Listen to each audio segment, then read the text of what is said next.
मुचंडी तालुका जत जिल्हा सांगली येथील new English school येथे उद्योगपती माननीय राजाराम चमकरे यांच्या शुभ हस्ते बक्षीस वितरण समारंभ संपन्न। मुचंडी तालुका जत जिल्हा सांगली येथे न्यू इंग्लिश स्कूल येथे कोळगिरी तालुका जत जिल्हा सांगली येथील उद्योगपती माननीय राजाराम चमकरे यांच्या शुभ हस्ते क्रीडा स्पर्धेमध्ये नैपुण्य मिळवलेल्या विद्यार्थ्यांचा प्रशस्तीपत्रक देऊन माननीय राजाराम चमकरे यांच्या शुभ हस्ते बक्षीस वितरण समारंभ संपन्न झाला। यावेळी शाळेचे मुख्याध्यापक माननीय जमदाडे सर, शिक्षक माननीय संदीप पाटील, श्री कनगिल सर यांच्यासह अनेक शिक्षक, शिक्षकेतर कर्मचारी मोठ्या संख्येने उपस्थित होते। यावेळी क्रीडा क्षेत्रामध्ये यशस्वी नैपुण्य मिळवलेल्या विद्यार्थ्यांचा उद्योगपती माननीय राजाराम चमकरे यांच्या शुभ हस्ते बक्षीस वितरण समारंभ संपन्न झाला। यावेळी सर्व वर्गातील विद्यार्थी, शिक्षक मोठ्या संख्येने उपस्थित होते। या सर्वांच्या उपस्थितीमध्ये बक्षीस वितरण समारंभ संपन्न झाला।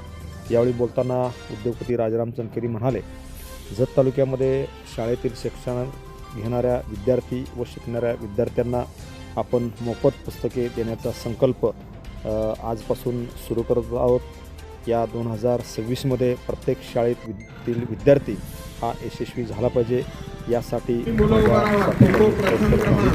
अशी ग्वाही इयत्ता 9वी मुलं उभा राहा पटकन, की जे कोल्हापूरमध्ये आपला व्यवसाय सांभाळून संपूर्ण राज्यभर फिरण्याचं काम त्यांचं आहे, असे माननीय श्री राजाराम चमकरे साहेब आपल्या शाळेमध्ये उपस्थित झालेले आहेत। सर्वप्रथम प्रशालेच्या वतीनं, संस्थेच्या वतीनं आपण त्यांचं सहर्ष स्वागत करतो।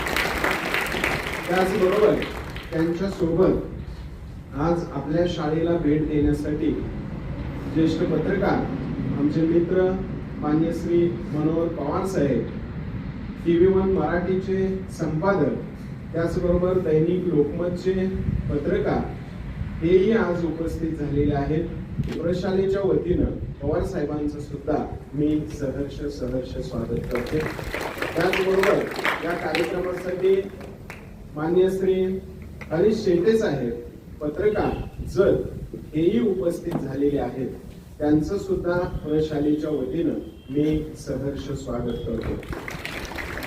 खरं तर विद्यार्थ्यांच्या पाठीवरती कौतुकाची थाप देणं आणि त्यांना पुढच्या येणाऱ्या स्पर्धेसाठी तयार करणं हे शिक्षकांचं आणि समाजाचं काम असतं, आणि तेच ओळखून आज आपण या ठिकाणी आपल्या या बक्षीस वितरण समारंभासाठी माननीय चमकरे साहेब यांना या ठिकाणी बोलवलं। या कार्यक्रमाचं स्वागत आणि प्रास्ताविक शाळेचे सन्माननीय मुख्याध्यापक माननीय श्री जमदाडे सर यांनी करावं, अशी मी त्यांना विनंती करतो।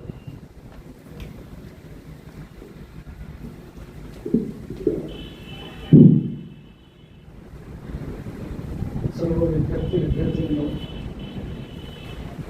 या शैक्षणिक वर्षातला आपला जो बक्षीस वितरण समारंभ कार्यक्रम आहे, तो कार्यक्रम आज आपण आपल्या प्रशालेमध्ये आयोजित केलेला आहे। दरवर्षी आपण हा बक्षीस वितरण समारंभ आपल्या प्रशालेमध्ये साजरा करतो।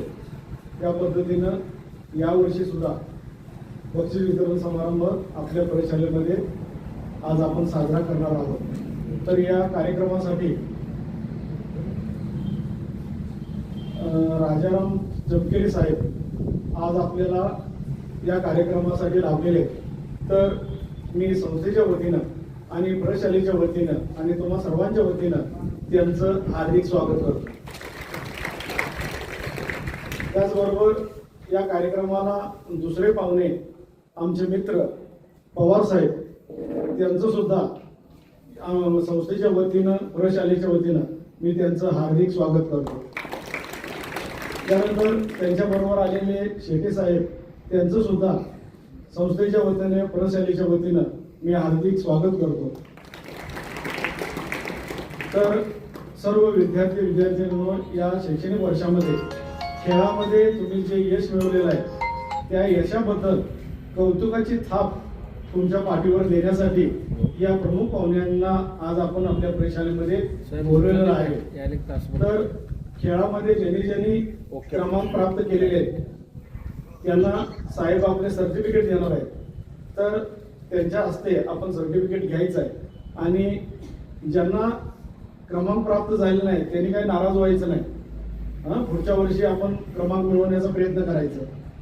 जे खेळामध्ये ज्यांना क्रमांक मिळालेला नाही त्यांनी पुढच्या वर्षी प्रयत्न करायचं.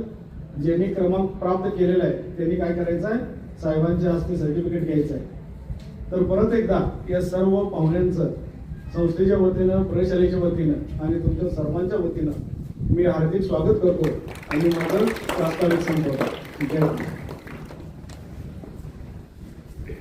धन्यवाद सर.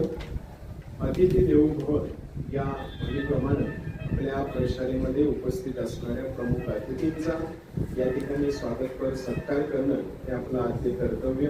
आणि म्हणून आजच्या कार्यक्रमाचे प्रमुख पाहुणे मान्य श्री राजाराम चमकेरी साहेब यांचं प्रशालेच्या वतीनं या ठिकाणी स्वागत आणि सत्कार शाळेचे सन्माननीय मुख्याध्यापक जमदाडे सर यांनी करावं अशी मी त्यांना विनंती.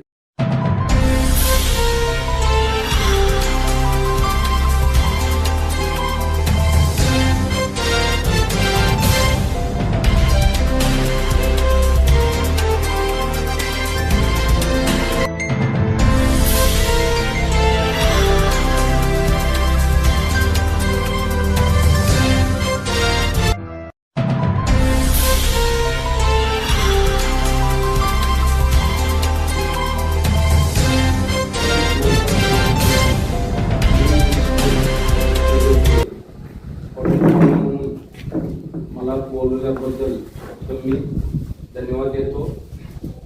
आणि इथं उपस्थित असलेले माननीय मुख्याध्यापक जमदाडे साहेब व त्यांचे सहकारी यांचं बी मी हार्दिक अभिनंदन करतो. आणि त्याचबरोबर TV1चे पत्रकार मनोहर पवार आणि हरीश शेट्टे साहेब यांचं बी मी मनापासून आभार व्यक्त करतो.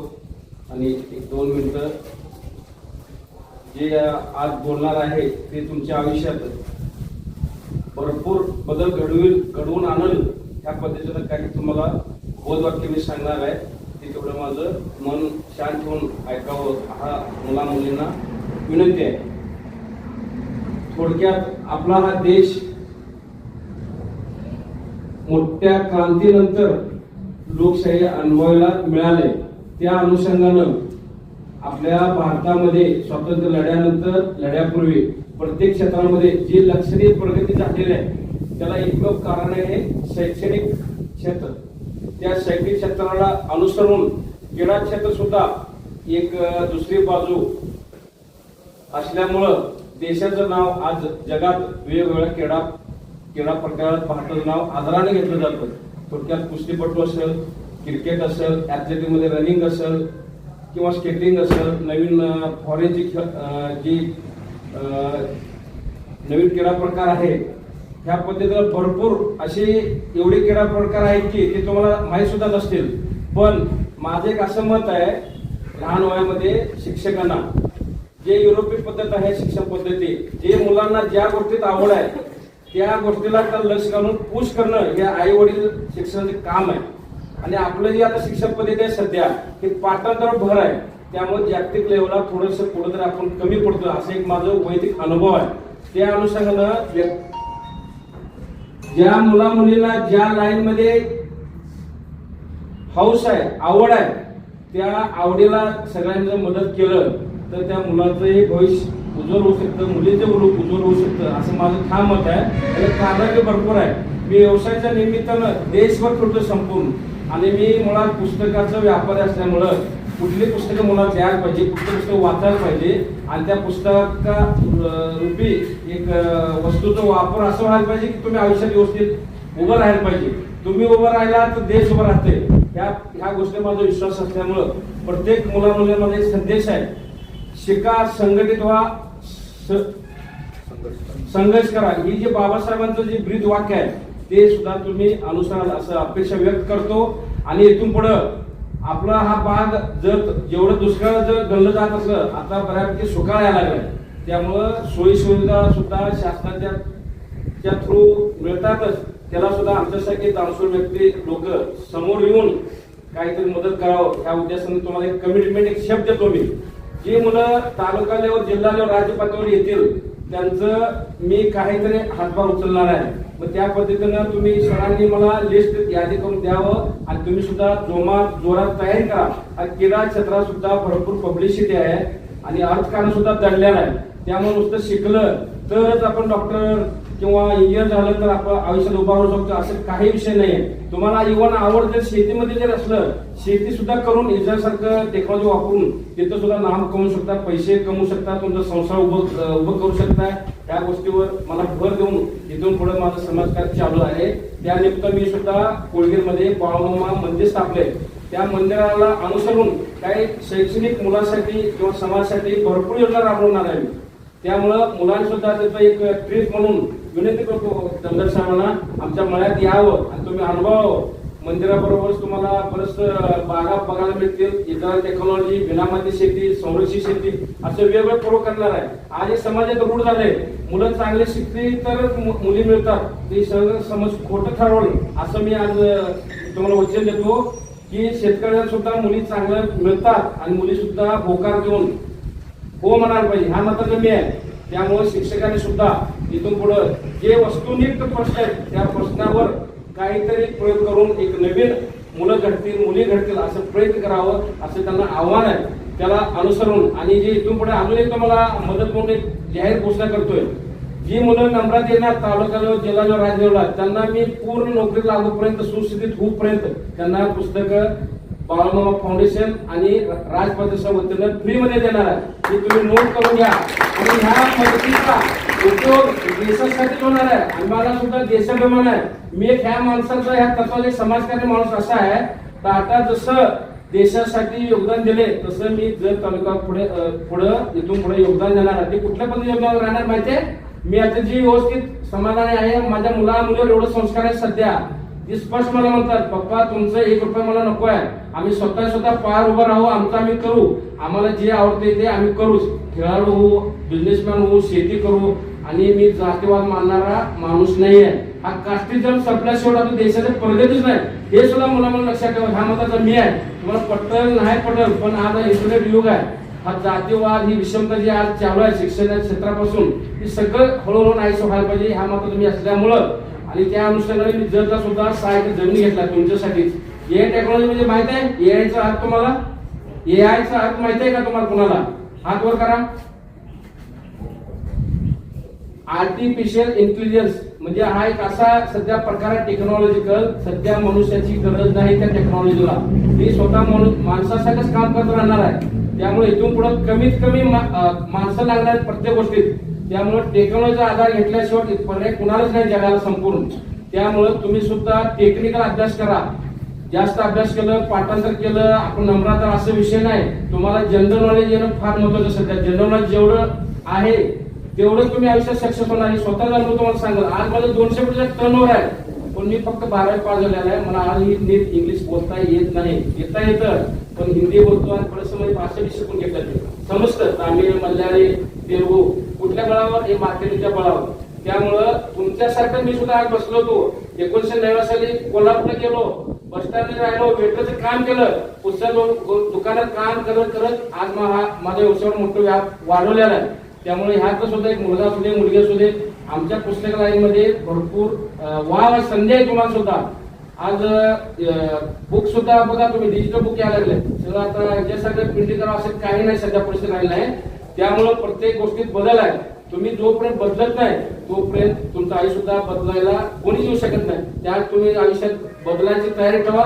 तुमच्या आयुष्यात बदल जाणार, तुम्ही श्रीमंत होणार, नाव कमवणार आणि मोठं होणार ही एक अपेक्षा व्यक्त करतो. आणि इथून पुढं जी आपली 16 गाव येतात आमच्या मुद्दम जिल्हा परिषदेच्या अंतर्गत एक रोल मॉडेल म्हणून मी तालुक्यात उभं करण्याचा माझा प्रयत्न आहे. त्यामुळे तुम्हाला इथे अद्यावत लायब्ररीसाठी साहेब मी आज जाहीर करतो. तुम्ही पुस्तक कधी मला माझी कंपनी तुम्हाला फ्रीमध्ये पुस्तक देणार लायब्ररीसाठी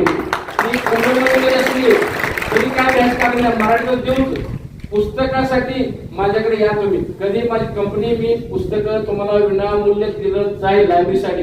हे बी या संधीचा तुम्ही वापर करून घ्या.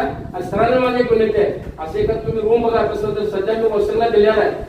शाळेमध्ये हायस्कूलला, तसं तुम्ही सुद्धा एखादा रूम व्यवस्थित आधी तयार करा. ते पुस्तकं तुम्हाला देतो, हे जाहीर करतो. आणि इथून पुढे जी सर बोलले तर मला तुमच्यासाठी मी कधी येणार.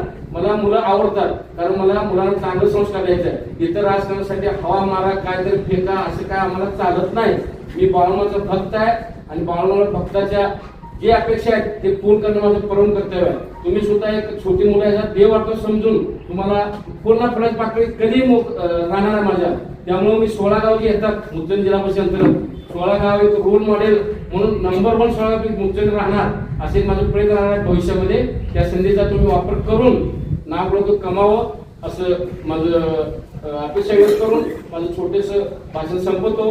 जय हिंद, जय Maharashtra. Press the bell icon on the YouTube app and never miss another update.